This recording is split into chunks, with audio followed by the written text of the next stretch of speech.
So, hello and welcome to Basic Buddhism with Kaydub. So, if you take a look below the little title screen, you will see the agenda for today. The agenda, go through a basic chant, introduce myself and my background in Buddhism. Then we'll get into some of the really basic stuff of what is the central concern of Buddhism, what makes Buddhism Buddhism, basically. And what exactly is this term dukkha? What does that mean? What does it mean for practicing Buddhists such as myself? What does it mean for everyone else? Um, and then the topic for next week, I'll sort of introduce it and then have a question answer session afterward. So it's meant to be informative, not preachy. Sounds good, Gomez. Thank you for stopping in. Also, I am recording this for YouTube. So that's just out there, and I'll post it on YouTube later this week for anyone who may have missed it and want to get some basic information. So, first thing on the agenda, some basic chants. So, it's traditional before someone gives a Dharma talk or a talk on Buddhism to chant a little bit. And I don't really want to get into a lot of the chants because it gets a little bit preachy at certain points. But the most common one is the Namo Tassa chant. Namo Tassa Bhagavato Arahato Sama Sambuddhasa, which means homage to the Blessed One, the Arahat, the fully enlightened one. It's basically giving credit to the Buddha who discovered these teachings, well, rediscovered these teachings, and then taught the world as the fully enlightened Buddha. And so it just basically gives acknowledgement to the Buddha without being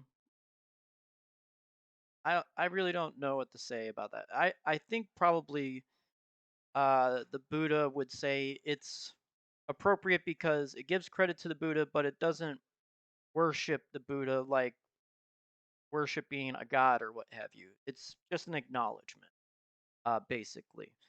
But I'm not the Buddha by any stretch of the imagination, but I think that's sort of the direction that the explanation would be. So I'm gonna, and you say that 3 times before you do a Dharma talk. So that's what I'm gonna do here. Namo tassa bhagavato arahato sama sambuddhassa. Namo tassa bhagavato arahato sama sambuddhassa. Namo tassa bhagavato arahato sama sambuddhassa. And also, if I were on the ground, I would prostrate. I think 3 times is the traditional way to go about it. And once again, it's more of a sign of reverence, not really submission or anything, because the God is, the Buddha is not a god or higher entity, but by any stretch of imagination. And if people were worshiping Buddha as said entity, I imagine that if the Buddha were actually in a grave, probably be turning over quite a few times. So that's the basic chant that we start with before we give a Dharma talk or a talk on Buddhism. All right, so who am I, and why do I feel like I should be talking about this? So my real name is Kevin. I've been studying Theravada Buddhism, which is only one branch of Buddhism, for let's see here, 2006. So that's what 16 years on and off. I've been reading texts, commentaries, and other things. It hasn't been 16 consecutive years because faith is one of those things that sort of waxes and wanes as we go through life. So it can be extremely challenging to maintain your faith. And if you get depressed, your faith becomes secondary as well because you're thinking, I'm depressed. So definitely hasn't been 16 consecutive years. So Theravada Buddhism is the oldest tradition of Buddhism that has all the texts intact and has survived for, well, the argument goes 2,500 years, but the texts weren't written down until, what is it, about 400 years after the Buddha passed? Something like that. So more like a couple thousand years. Still, that's a pretty good accomplishment right there. So that's the tradition of Buddhism that I follow. It's way more traditional than, say, Tibetan Buddhism, which you know would be considered more of a progressive branch of Buddhism compared to the more traditional branch of Buddhism that I follow. Uh, so I've been studying Theravada Buddhism for about 16 years. So, and I'm gonna readily say that I can't answer all questions. I'm not an awakened being. So I will answer any and all questions as best I can. Try to explain things as best I can. But this is basic Buddhism. So if it's something really deep, like, can you tell me exactly, precisely, with details and explanations and examples of how the law of karma works? I'm gonna be like, hey man, ask a monk, because they would know that a lot better than I would. So I will try my best to keep it basic, keep it simple, so that people can get a general idea of some of these teachings, but at the same time give justice to the teachings and not oversimplify. So it's a tricky ground to walk, but I feel it's important because I feel like there are misconceptions and misunderstandings out there about Buddhism, and I think it's a noble it's a noble act to try and address some of those. Do you want questions midstream or at the end? So question and answer is going to be at the end. That would be the preference, so that we don't lose track. And I don't have uh, pen and pen and paper on me at the moment. But I suppose you could type them in, and I could answer them when we get there. I would just have to browse through chat if more people come in and have questions. But good question. All right, so that's sort of my background in Buddhism. You see my Ithaca College shirt on. I was the president of the Ithaca College Buddhist community at one point, which my Dharma brother, who follows Tibetan Buddhism, said that was a really lame attempt at having a Buddhist community on that campus, and it somehow worked. So when he graduated, I sort of took over as president and tried to keep everything going. To my knowledge, I think it's still operating, but I don't know at what capacity. It's been a while since I've been there. All right, so our next bullet point: what is the central concern of Buddhism? So, much like other philosophies, ways of life, and religions, Buddhism looks at the human condition and takes a little bit of a different approach toward it.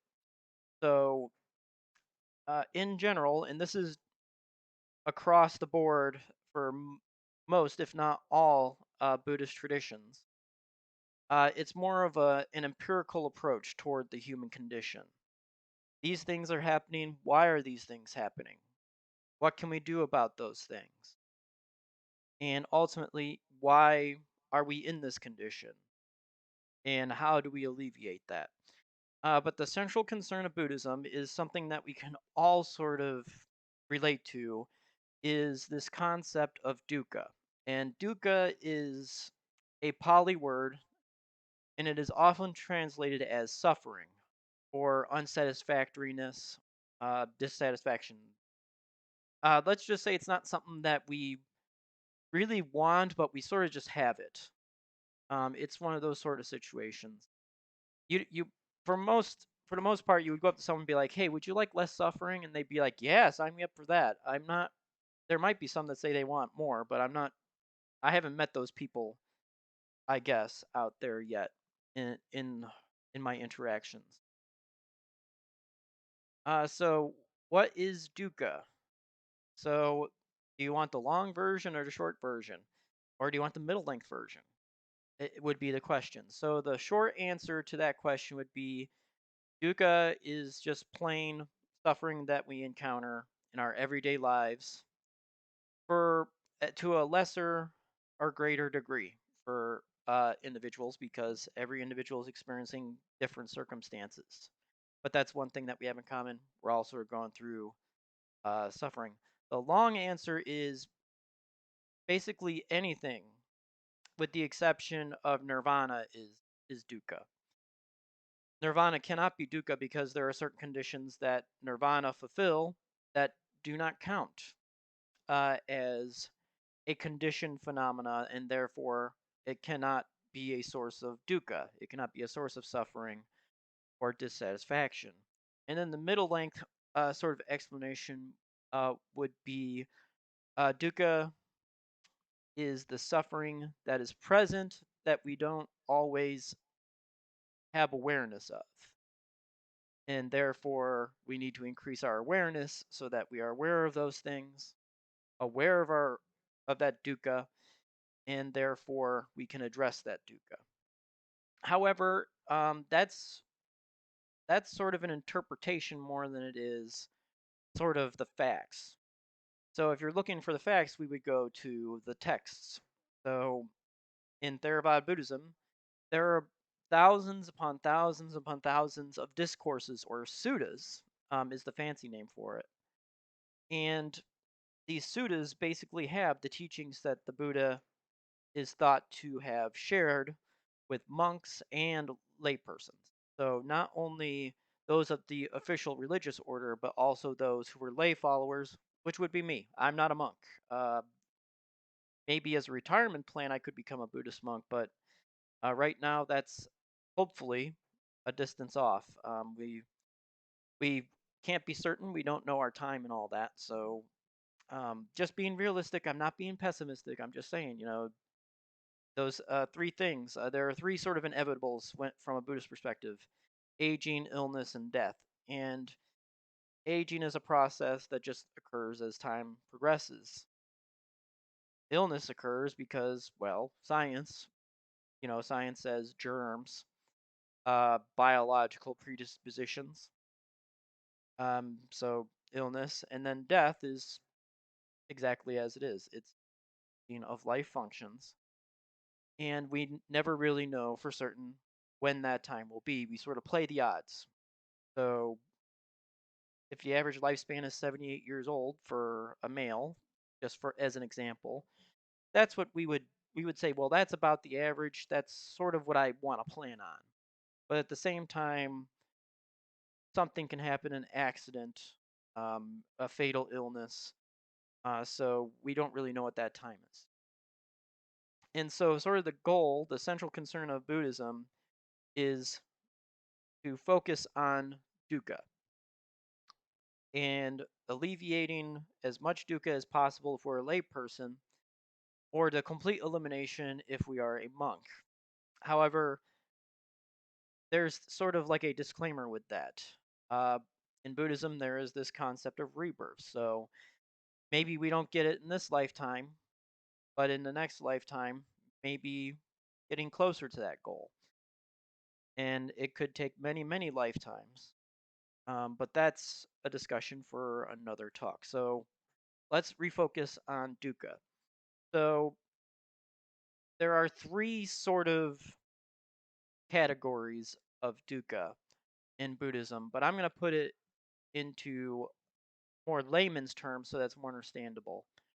And also, it's easier to explain if I go about that uh, that direction.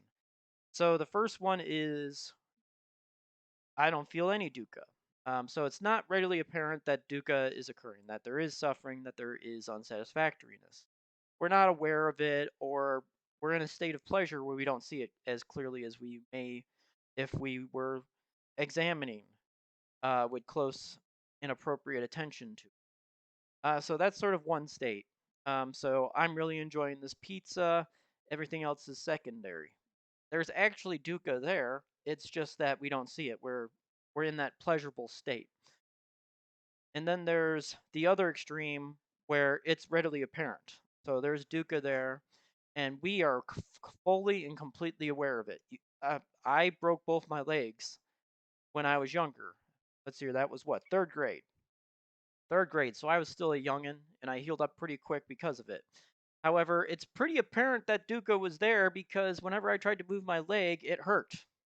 And it wasn't, ow, that hurts. It was screaming and crying like a baby hurt because broken bones suck when it comes to pain. So that would be an example of the readily apparent dukkha.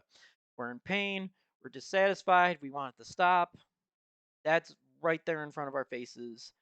We're gonna it's not gonna take much to figure it out. And then there's everything in the middle. So boredom would be considered something toward the middle. We're engaged in an activity, but we're bored of the activity because it's not giving us any excitement. So we're sort of aware, yeah, it seems like there's dukkha here, but I think I'm just bored. But boredom is a form of dukkha, and it's somewhere in between those two extremes. We may be 100% bored, but we're not aware of it because we fall asleep, for example. Uh, it's a bad example, but it's an example.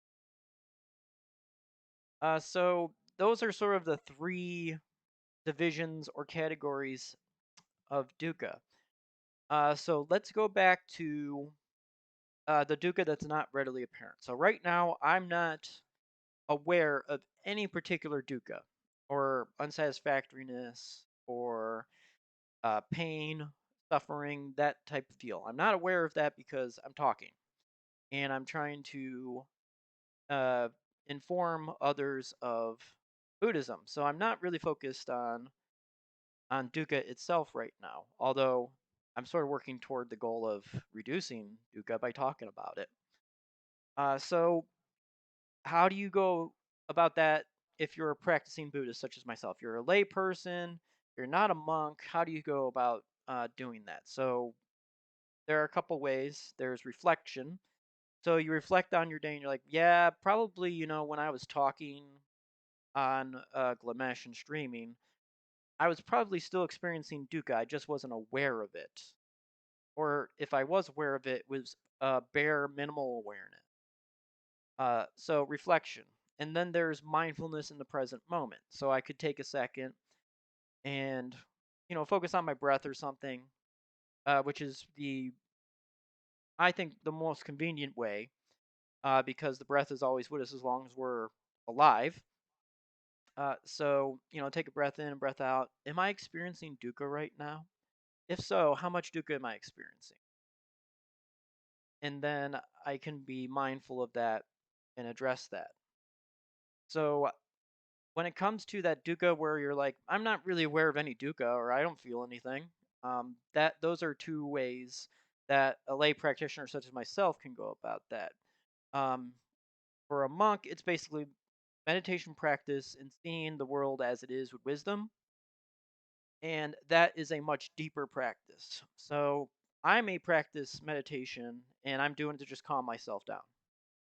Okay, well, for a Buddhist monk, meditation has a dual purpose of not only calming the mind, but also focusing it and seeing the world as it really is with wisdom. Uh, and what's seeing the world as it really is, we'll get into that in a little bit, because that goes into the Noble Eightfold Path of Right View. So that is sort of like a layperson's explanation of that particular kind. And then you have the boredom sort of dukkha. What happens there? How do I acknowledge that dukkha is present there? Well, the first thing I need to do is I need to basically stop for a second and pause for a second and say, okay, I'm bored. Why am I bored? Because I'm dissatisfied. Oh, that's dukkha. I'm not excited because I'm dissatisfied. That's dukkha. Whether you're aware of it or not, that is what's going on. You are experiencing dukkha. Now, I think pretty much anyone can get that double dose of dukkha where you're aware of it and you want it to stop. So my broken legs example, when you're super stressed out, when you burn out, those are examples where people are really aware of the dukkha and just want it to stop. And that can be difficult because sometimes you need to take a lot of action for that dukkha to be alleviated to much more tolerable levels. And some of us are stubborn, like myself. I'm a stubborn mule when it comes to that stuff. I can figure it out myself. I have the teachings of the Buddha to figure out. But sometimes you do need to just reach out to someone who's not associated with your faith or your philosophy or your way of life and be like, hey, I need to talk about this. I need some extra input on this. What do you think about this? I'm feeling this. I've tried this. Do you have any suggestions? Or maybe they just listen and they say, I'm not really sure, but maybe you should see this person. And they know someone who might be able to assist you in your pursuit of happiness and contentment. So that double dose of dukkha, it's a tricky thing where you're aware of it and you want it to end, but sometimes it's a lot of work to get there, and you're like, I don't really want to do that because I'm depressed or I'm completely burned out and I'm stressed. I need a nap. That's another one that's pretty relevant to me sometimes. So that sort of explains those three categories again. But like I said, when it comes to what's the official explanation, quote unquote, well, then you would go to the texts. There are definitely sources on the internet, which I will share in a little bit, where you can get more information without it being preachy. Excuse me, itchy eye. But I went old school today. I actually hit the books. So I looked at the index for In the Buddha's Words in Handful of Leaves, Volume 3, and I found some relevant examples for today. Now, you might ask, but when I feel pleasure, is that dukkha too? Because it doesn't feel like dukkha. And the Buddhist explanation is yes, but you're overwhelmed by sort of the pleasurable experience. So sense pleasure, so those things that make us feel good through our senses, including thoughts. In Buddhism, it's a little bit different. It's not only your five senses, but also the mind. So even your thoughts can give pleasure. And so I wanted to share this a little bit from the Samyutta Nikaya, which is one of the branch offs of the texts. It's the texts in that collection are organized by topic. So it's very convenient. So if you're saying, well, I want to know more about the Four Noble Truths and what the Buddha may have said about that. Then you just go to Samyutta Nikaya, you go to the chapter 56. That's all about the Four Noble Truths, and you get the dealio on what was said about that. So this is the Samyutta Nikaya 120, and there's this character here, Samiti, and he's just hanging out at the Topada Monastery, and there are these hot springs. So he's bathing his limbs and stuff at these hot springs, and this Devata, who is uh, uh, in English, it's translated as gods. So the Devatas are gods. Sometimes it's just short devas, which means all of them. And they don't really do very much in these texts. They sort of just light up the world for a little while they're down on here. And this Devata says, "Look, you're still young. Why aren't you out there engaging in sensual pleasures? Um, aren't you a little bit young to be going to be a full monk?" Um, and supposedly, the Devata is saying. So I'll just read right from the sutta. This is the Samyutta Nikaya, chapter 1 and Sutta 20. You have gone forth while young, monk, black haired, endowed with the blessings of youth in the first stage of life, without having played with sensuality. Enjoy human sensuality, monk. Don't drop what is visible here and now in pursuit of what's subject to time, which sort of goes against the grain when it comes to a Buddhist teaching on, what's present, here and now versus what's subject to time, because there are a lot of things that are subject to time. And the Venerable Samiti replies, "My friend, I'm not dropping what's visible here and now in pursuit of what's subject to time. I'm dropping what's subject to time in pursuit of what's visible here and now. For the Blessed One has said that sensuality is subject to time of much stress or dukkha, much despair and greater drawbacks, whereas this Dhamma is well taught by the Blessed One, visible here and now, timeless, inviting verification, pertinent to be experienced by the observant for themselves. And so there's sort of like there's a little bit of a conflict here of philosophy where the Devata is saying, oh, but sensual pleasures, those are, you can experience those in the here and now, and they're not exactly subject to time. And then you have this monk saying, well, actually, it's the other way around.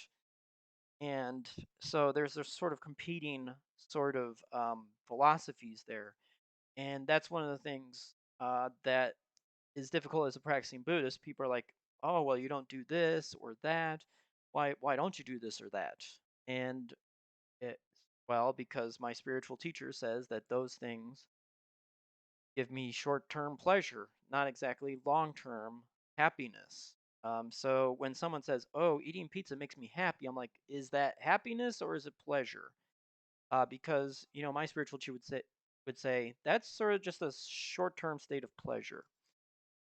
So it's interesting to read about that different dynamic when it comes to what sort of counts here, and I think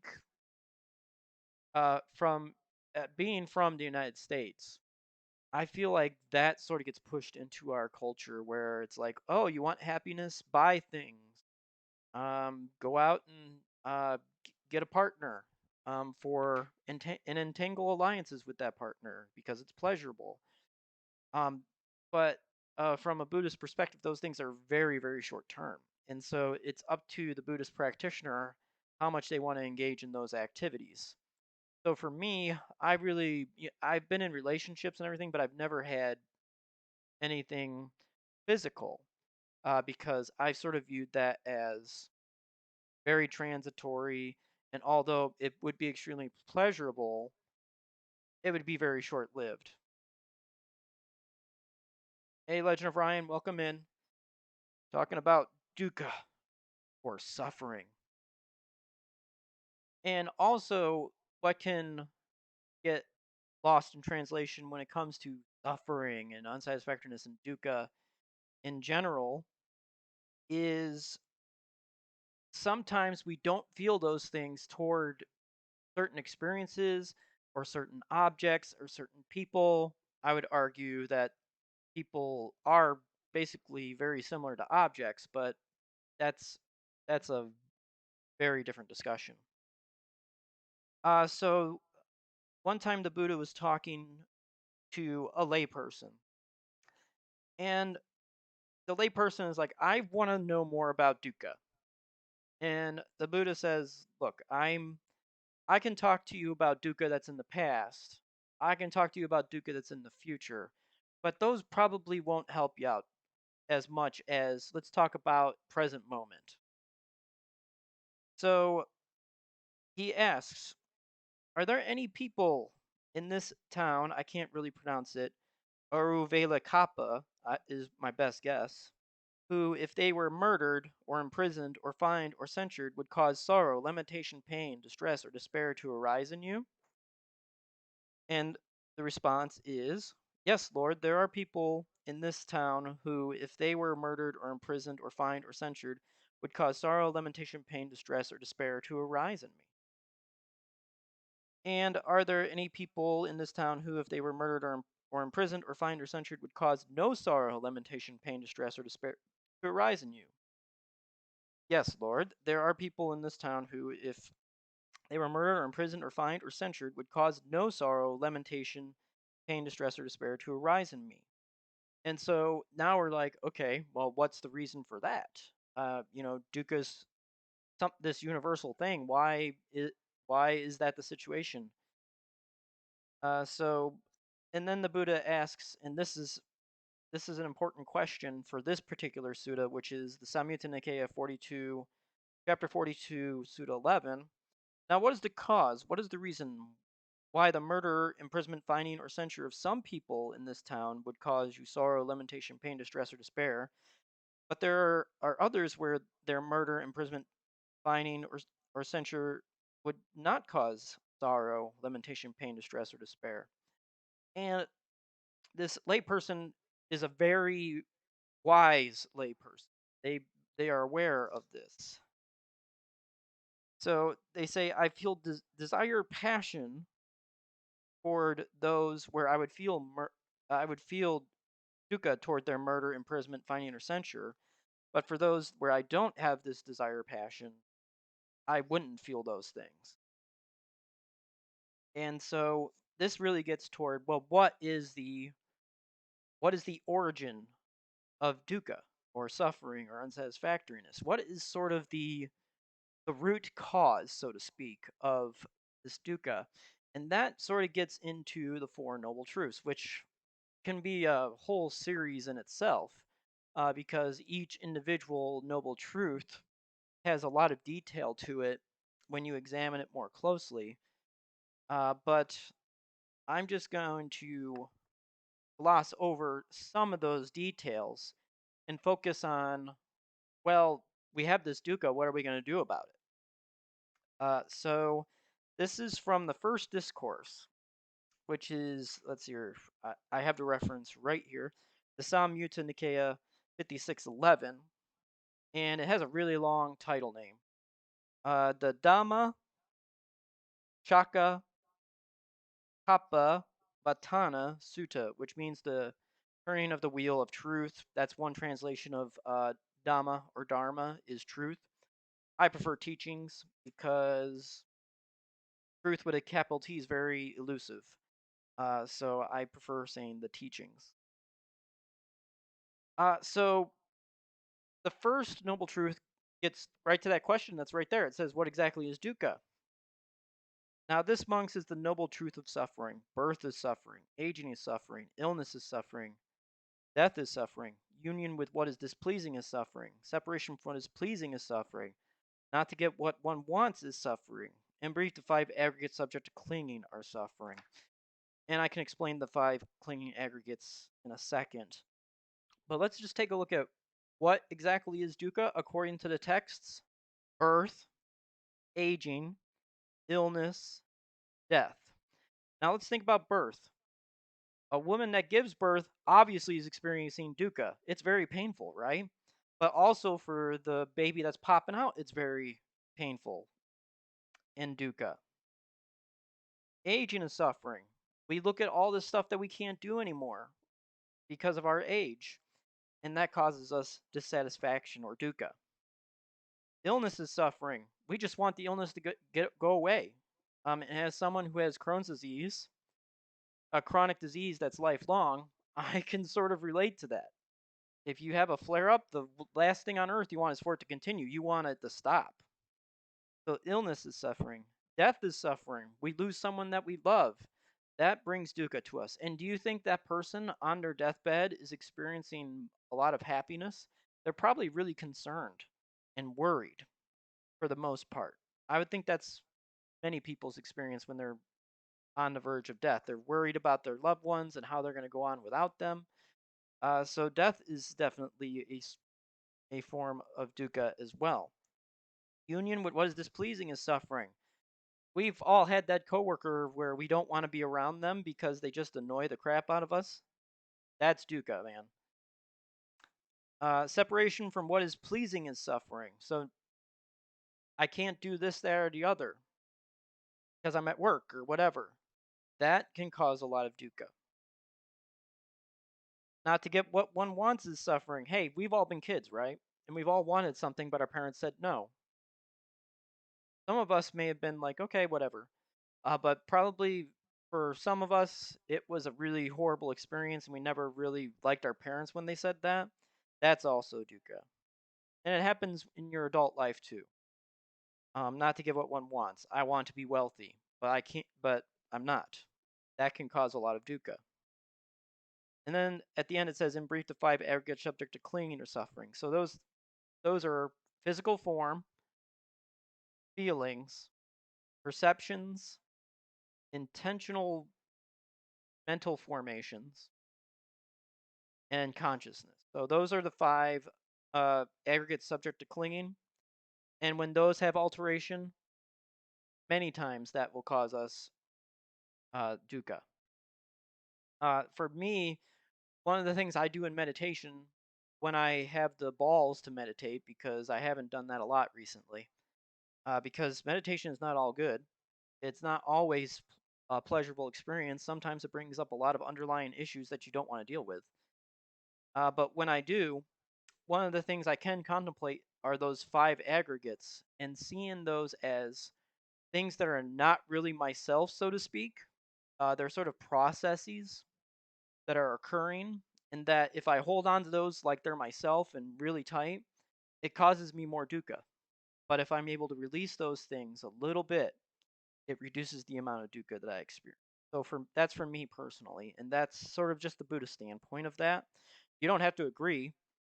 You can say that's bull, and probably if the Buddha were still alive, he'd be like, hey, that's fine. That's if that's what your experience is telling you, then find the path that is for you. This is just our path toward liberation. And then the second noble truth goes into that origin thing. So that passion desire that you heard in that other sutta. So now this, monks, is the noble truth of the origin of suffering. It is this craving that leads to renewed existence accompanied by delight and lust, seeking delight here and there. That is craving for sensual pleasures, craving for existence, craving for extermination. So this gets really deep. Craving, the word for craving in Pali is tanha, which means literally thirst.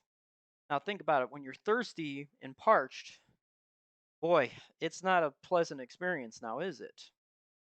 However, when it comes to this context, it's craving. So, craving for sensual pleasures. We want to feel good, so we indulge in sensual pleasures to feel good. Craving for existence, wanting to be this, that, or the other, and being this, that, or the other is something that brings us pleasure. Craving for extermination or elimination, not being this, that, or the other, or ending our lives because we feel like that would give us release and happiness. So, um, the Buddha is saying, look, okay, craving, this only leads us back to being in this existence. So we need to work on being mindful of that. That's an interpretation, not exactly what the Buddha said. But it doesn't stop there. So we are aware of what dukkha is now. We are aware of where it's the origin of dukkha is from a Buddhist standpoint. So there is also the cessation of suffering. It is the remainderless fading away and cessation of that same craving, the giving up and relinquishing of it, freedom from it, non attachment. So we're not saying here just throw away all your attachments. He's talking to monks here. So monks are going to have higher standards than lay people. For a lay person such as myself, it would be more like reduce the number of attachments you have. Not eliminate them all completely, because there are healthy attachments for lay people, especially when it comes to your parents, other family members, your friends. If you have a partner, toward your partner, those can be healthy sort of attachments for a layperson. Now, as a monk, you're working toward getting rid of all of those attachments by eliminating craving for those things. And so, the last sort of part of this is the noble truth of the way leading to the cessation of suffering. So, we know dukkha, what it is. We have the origin of dukkha. We know that there is a possible solution to it, but what is that solution? And the solution is the Noble Eightfold Path. That being right view. Oh my gosh, am I going to be able to get all of them? Right view, right speech, right thought. Is it? I don't want to miss any. So, right view, right intention, right speech, right action, right livelihood, right effort, right mindfulness, and right concentration. Okay, those are the eight. I would have boggled my brain if I tried to list them by memory, so I'm glad it was in this sutta earlier. And so that is the sort of path that is laid out for practitioners such as myself and the monks that are officially part of the order of monks. And we sort of try to walk that path as best we can. It's not easy by any stretch of imagination, especially here in the Western culture where it seems like I need to acquire this and acquire this and acquire this. I need more wealth. I need this. I need that. Uh, so as a practicing Buddhist, it's more like, okay, what do I really need and what really is just a craving? What is a want? So right now, I could go for some Burger King, but that's really a want. I have food in my apartment. So that is more of a want. It's not really a need. So being mindful of that as a practitioner, and would be the same thing. Do I, you know, a girlfriend, is that a need or a want? Am I even ready for a girlfriend? Asking those questions and looking at them with wisdom, uh, and without causing more stress. I think we could all use a little less distress and a little more ease in our lives. So basically, the shorthand version of this is the wise person is more determined from a Buddhist perspective those that are considered wise because they're willing to let go of things, not hold on to them tighter. Which sort of goes against the grain.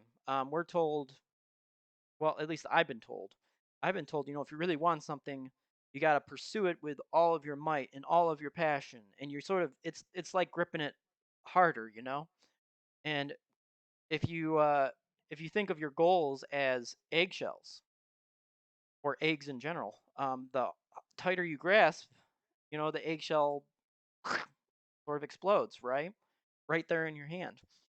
So maybe it's the opposite approach that might help you reach your goals. Actually, reducing the tension in your grip and sort of let it play out so that there's less stress. So that's sort of a simile I think that's relevant when it comes to our cravings and our dukkha.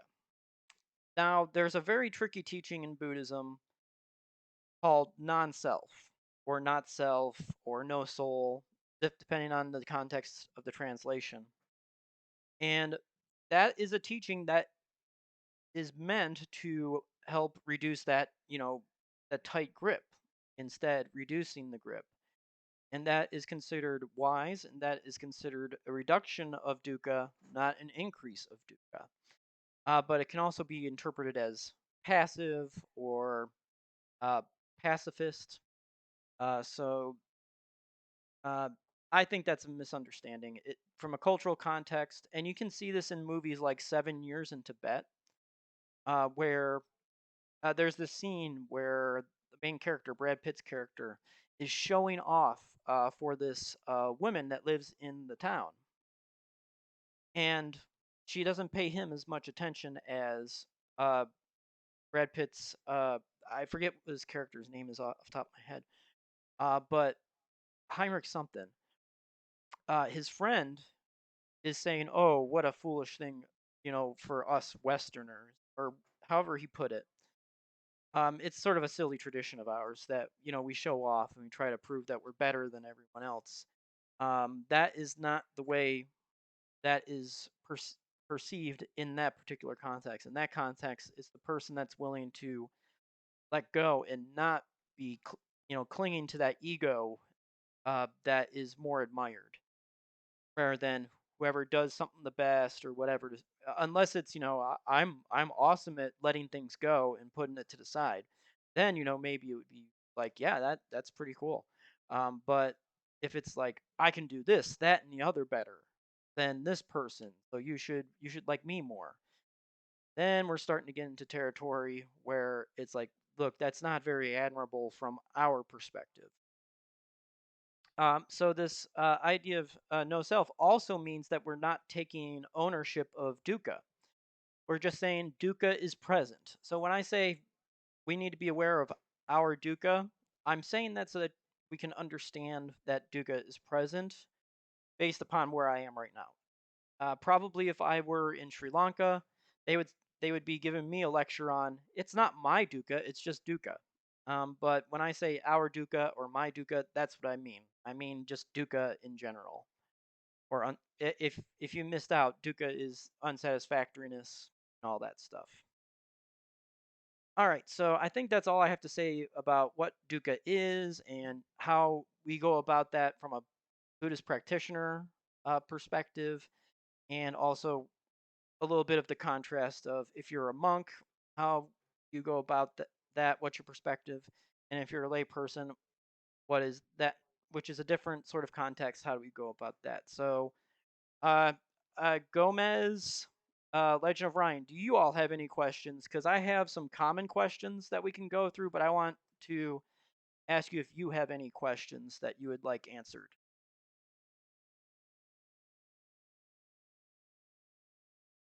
Anyone that's in chat, do you have any questions?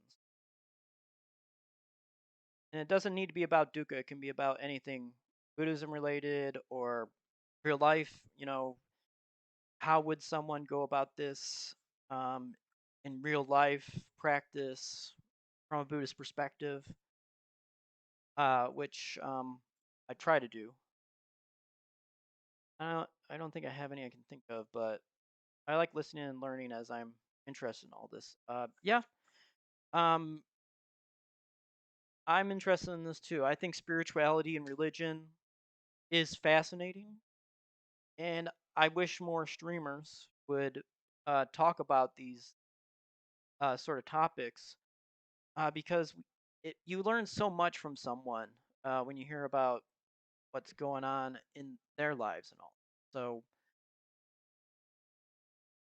uh, I know Gomez was sort of semi lurking, so if he does have a question, he can type it in whenever he gets to it. I'll go ahead and start with these common questions. So, common questions, and this is from howstuffworks.com.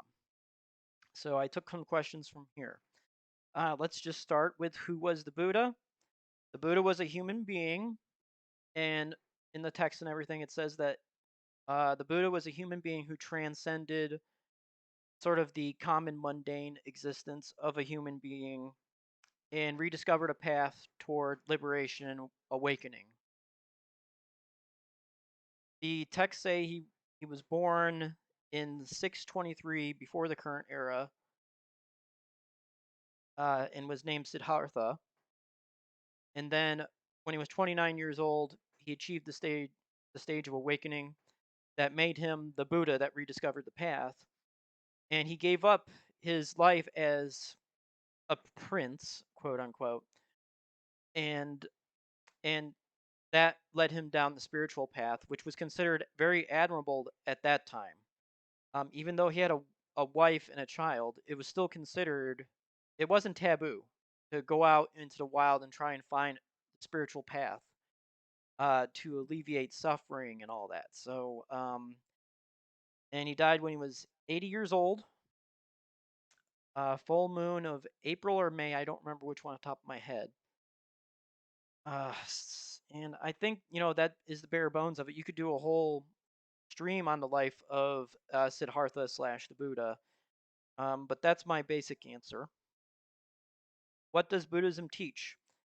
Basic answer is suffering and the alleviation of suffering, or dukkha and the alleviation of dukkha. That's the very bare bones of what Buddhism teaches. There are also other teachings that help work toward those goals, like impermanence, for example, unsatisfactoriness, not self. All those things are sort of like subdivisions that lead us toward that goal of alleviating suffering. Is Buddhism a philosophy or a religion? Depends on how traditional you are. I do chanting. That's part of a ritual. So that would mean on this particular issue, I would say it's a religion for me. For others, it may just be a philosophical viewpoint that they try and incorporate into their daily lives. And it could also just be a way of life. Someone just says, well, I'm just going to live my life the way it is. And sometimes when this is helpful, I will try it out. I'm not sure that's a definition of way of life, but we're going to go with it. Does Buddhism believe in God or gods? Plural. So this is a tricky one. So Buddhism was founded in when an early form of Hinduism was present. We call it Brahmanism from a Buddhist perspective, but from a Hindu perspective, they may say that was early Hinduism. So in that particular tradition, there were multiple gods. And so in the Buddhist teachings, there are 31 planes of existence, and many of those are planes of existence of gods. So you have the human existence, and then you go up sort of one level to level 6 or so, and those are all devas, those are gods.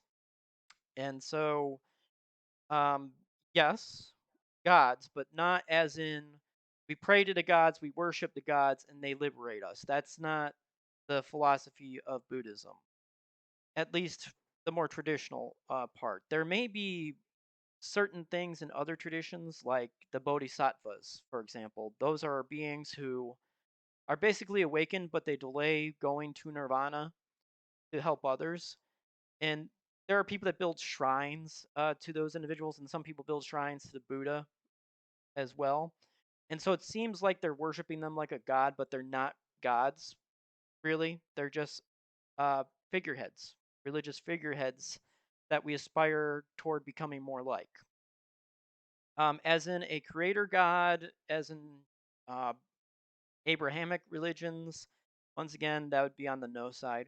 I would say that Buddhism is best described as, and this isn't my answer completely, it's my Buddhist brother from another mother's answer, where mostly Buddhism doesn't really care about God or gods.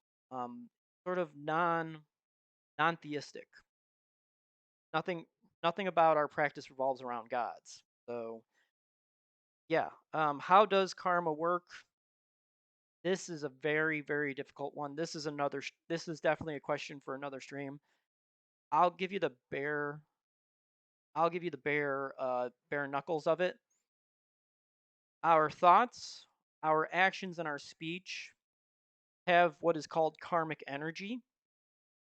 And so if we speak ill, think ill, or act out of ill will, that eventually that energy eventually catches up and something unpleasant will happen.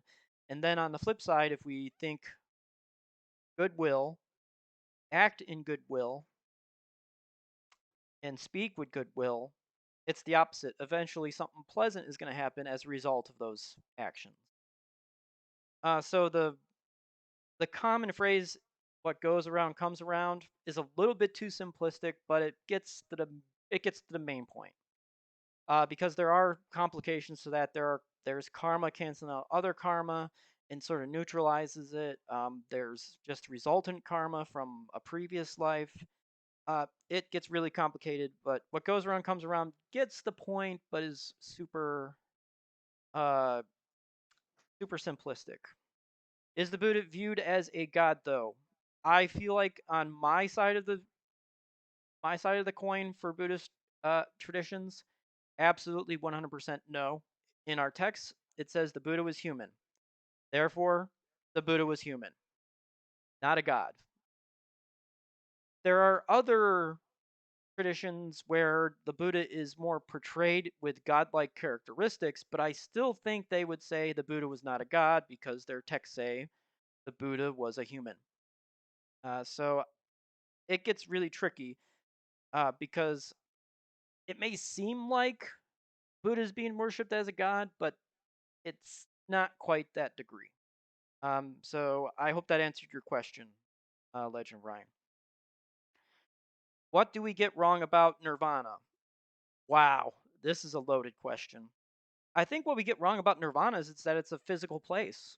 I don't Nothing in the text that I've read says that nirvana is a physical place.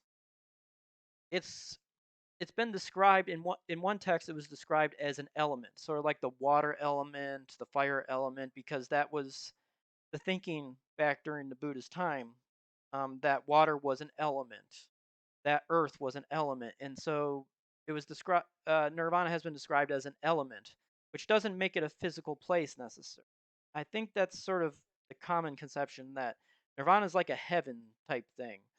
and it's it's an unconditioned state, so which means it wasn't created, basically, according to the texts. So it doesn't make sense that it's a physical place. It would need to be created if it was a physical place. Would be something that I would argue. Maybe not argue, discuss. I like discussion better. So I think that's probably one thing that we sort of get wrong about it. Also, that it's a state of mind. I don't think nirvana is sort of a state of mind. I think it's a little bit more complex than that. But at the same time, I'm not well versed in it. So I'm going to say ask a monk. What is important about the Dalai Lama? So in the Tibetan tradition, there is a Dalai Lama. So they are the political and religious leader of that particular tradition. So why is the Dalai Lama important? There you go, right there. Spiritual authority as well as a political authority, which the Chinese didn't particularly like, and that's one contributing factor as to why they went into Tibet and took it over. Why do Buddhists meditate? Two reasons: calm the mind and look at the world through a wisdom. So one is tranquil mind, and the other is using that tranquil mind to see things as they really are, as they're impermanent, and that even though we get pleasure from them, they are a source of dukkha. Your car is only giving you pleasure until it breaks down, and then it's causing you a lot of dukkha. But it's always been causing you dukkha because of that impermanent nature. We're going to talk about that next week. Can anyone be a Buddhist monk? Ask a monk. It's going to depend upon where you want to be ordained. So in Sri Lanka, the ordination rules may be different than Thailand.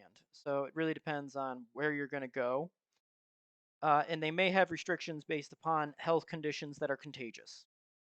So I would say ask a monk and ask multiple monks from different regions because they'll probably have a little bit different answers.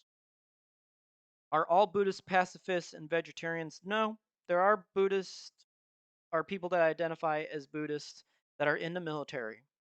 So not pacifists at all. They will defend their country, their town, whatever they're designated for. And vegetarian are all Buddhists vegetarians? No. There are practicing Buddhists that do eat meat, and there is no text, to my knowledge, in my tradition that says if you're a Buddhist, you need to be a vegetarian. Now, I know that's sort of like cloak and daggers. I'm making an excuse for myself, I think, because I think vegetarianism and veganism are the ultimate expression of compassion. You're saying, I don't want to harm any living sentient beings, and that includes with the food I eat. So it may seem like a cop out, and I'm going to say it's a cop out. It's a cop out. I use it as a cop out. There are no texts that say I need to be a vegetarian. It's a cop out. I would just say that my level of compassion is not quite there yet. I have that craving for certain foods way too much, and I need to work on that before I can get to vegetarianism or veganism. All right, so those are the 10 common questions, and I hope I answered them all right. Like I said, some of those I think are better directed toward monks than a layperson such as myself. However, I can give basic explanations and answers. All right, so next week we're going to talk about one of the fundamental teachings in basic Buddhism, and that is impermanence. So you think, oh, well, I'll show you. So this bottle of lactase enzyme tablets, that's not changing. That's not impermanent. It's pretty stable, right?